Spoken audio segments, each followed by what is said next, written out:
Chapter 50. I have an idea that some men are born out of their due place. Accident has cast them amid certain surroundings, but they have always a nostalgia for a home they know not. They are strangers in their birthplace, and the leafy lanes they have known from childhood or the populous streets in which they have played remain but a place of passage. They may spend their whole lives aliens among their kindred, and remain aloof among the only scenes they have ever known. Perhaps it is this sense of strangeness that sends men far and wide in the search for something permanent, to which they may attach themselves. Perhaps some deep-rooted atavism urges the wanderer back to lands which his ancestors left in the dim beginnings of history. Sometimes a man hits upon a place to which he mysteriously feels that he belongs.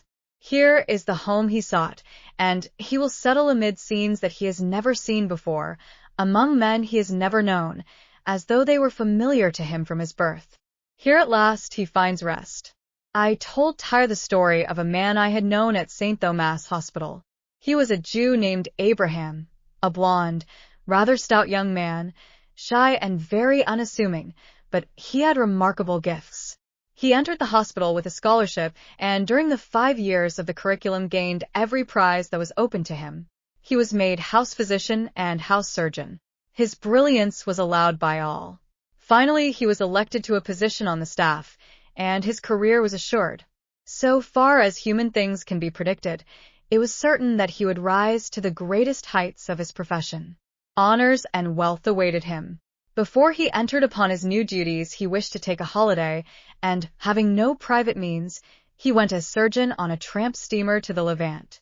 It did not generally carry a doctor, but one of the senior surgeons at the hospital knew a director of the line, and Abraham was taken as a favor. In a few weeks the authorities received his resignation of the coveted position on the staff. It created profound astonishment, and wild rumors were current. Whenever a man does anything unexpected, his fellows ascribe it to the most discreditable motives. But there was a man ready to step into Abraham's shoes, and Abraham was forgotten. Nothing more was heard of him. He vanished. It was perhaps 10 years later that one morning on board ship, about to land at Alexandria, I was bidden to line up with the other passengers for the doctor's examination. The doctor was a stout man in shabby clothes, and when he took off his hat I noticed that he was very bald. I had an idea that I had seen him before. Suddenly I remembered. "Abraham," I said. He turned to me with a puzzled look, and then, recognizing me, seized my hand. After expressions of surprise on either side, hearing that I meant to spend the night in Alexandria, he asked me to dine with him at the English Club. When we met again, I declared my astonishment at finding him there. It was a very modest position that he occupied, and there was about him an air of straitened circumstance. Then he told me his story. When he set out on his holiday in the Mediterranean, he had every intention of returning to London and his appointment at St. Thomas. One morning the tramp docked at Alexandria, and from the deck he looked at the city, white in the sunlight, and the crowd on the wharf. He saw the natives in their shabby gabardines, the blacks from the Sudan, the noisy throng of Greeks and Italians, the grave Turks and Tarbushes, the sunshine and the blue sky, and something happened to him. He could not describe it. It was like a thunderclap, he said, and then, dissatisfied with this, he said it was like a revelation. Something seemed to twist his heart, and suddenly he felt an exultation, a sense of wonderful freedom.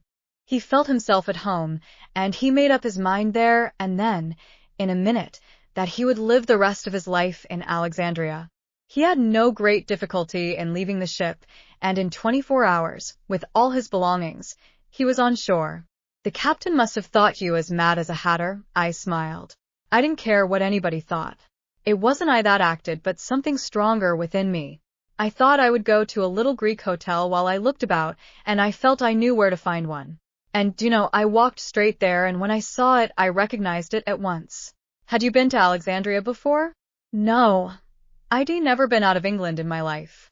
Presently, he entered the government service, and there he had been ever since. Have you never regretted it? Never, not for a minute. I earn just enough to live upon and am satisfied. I ask nothing more than to remain as I am till I die.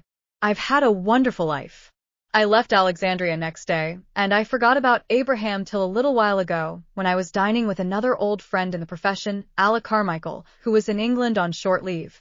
I ran across him in the street and congratulated him on the knighthood with which his eminent services during the war had been rewarded. We arranged to spend an evening together for old time's sake, and when I agreed to dine with him, he proposed that he should ask nobody else, so that we could chat without interruption. He had a beautiful old house in Queen Anne Street, and being a man of taste, he had furnished it admirably. On the walls of the dining room I saw a charming bellotto, and there was a pair of Zoffanies that I envied. When his wife, a tall, lovely creature in cloth of gold, had left us, I remarked laughingly on the change in his present circumstances from those when we had both been medical students. We had looked upon it then as an extravagance to dine in a shabby Italian restaurant in the Westminster Bridge Road. Now, Alec Carmichael was on the staff of half a dozen hospitals. I should think he earned 10,000 a year, and his knighthood was but the first of the honors which must inevitably fall to his lot. I've done pretty well, he said, but the strange thing is that I owe it all to one piece of luck. What do you mean by that? Well, do you remember Abraham? He was the man who had the future. When we were students, he beat me all along the line. He got the prizes and the scholarships that I went in for. I always played second fiddle to him. If he'd kept on, he'd be in the position I'm in now. That man had a genius for surgery. No one had a look in with him. When he was appointed registrar at Thomas, I hadn't a chance of getting on the staff. I should have had to become a GP, and you know what likelihood there is for a GP ever to get out of the common rut. But Abraham fell out, and I got the job. That gave me my opportunity. I dare say that's true. It was just luck. I suppose there was some kink in Abraham. Poor devil, he's gone to the dogs altogether. He's got some twopenny halfpenny job in the medical at Alexandria sanitary officer, or something like that. I'm told he lives with an ugly old Greek woman and has half a dozen scrofulous kids. The fact is, I suppose, that it's not enough to have brains. The thing that counts is character. Abraham hadn't got character. Character? I should have thought it needed a good deal of character to throw up a career after half an hour's meditation, because you saw in another way of living a more intense significance. And it required still more character never to regret the sudden step. But I said nothing, and Alec Carmichael proceeded reflectively. Of course it would be hypocritical for me to pretend that I regret what Abraham did. After all, I've scored by it.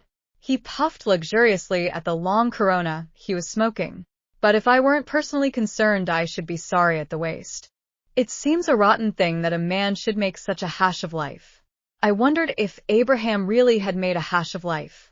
Is to do what you most want, to live under the conditions that please you, in peace with yourself, to make a hash of life.